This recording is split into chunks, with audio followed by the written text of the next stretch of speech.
talk to me about how interesting it is, and I'm using that in this elastic way, that Luke begins with this account of this barren couple. Oh.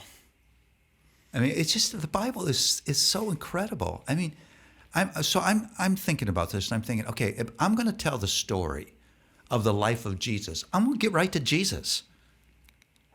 You know, this is a central character. Yeah. You could mention, oh yeah, Zacharias and Elizabeth, and they were friends, and but there's detail here about this barren couple. Well, why? Yeah. Oh, what a kind way of God to start that story. And of course, they aren't the first barren couple in the Bible. The lineage of Christ is full of barrenness. Yep, it is. And it's God's way of saying the future belongs to the barren. It doesn't belong to the fecund.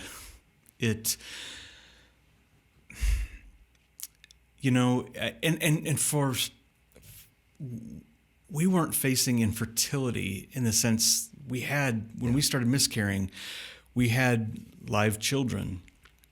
But boy, for a couple that's facing miscarriage and they're facing infertility, they have had no live children born. What a mercy to open the story of Jesus that way. And they're called righteous. Luke points out that they are righteous. Their barrenness is not punishment for their sin. So, yeah, let's talk about that, because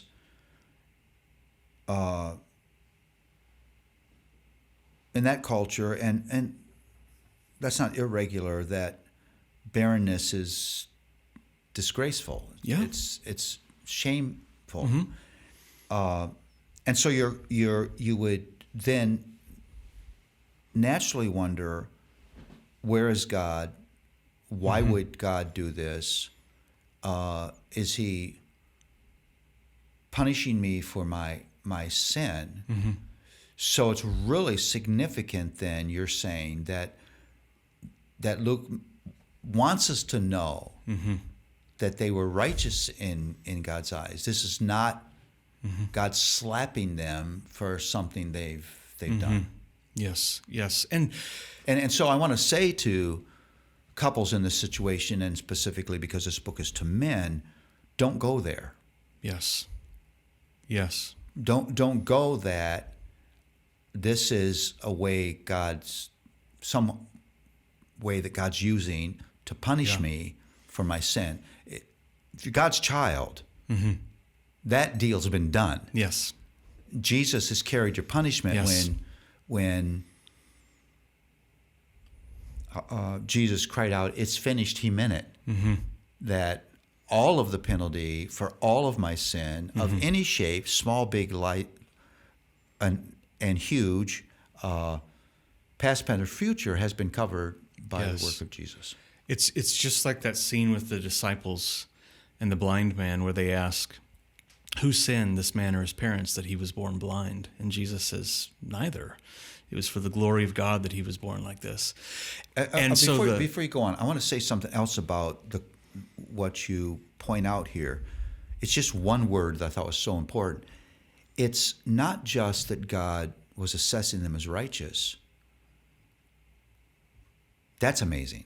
But it says he looks on them with favor. Yes. Now, that's at the moment when they're barren. Yeah. So barrenness is not an indication of God's disfavor. No.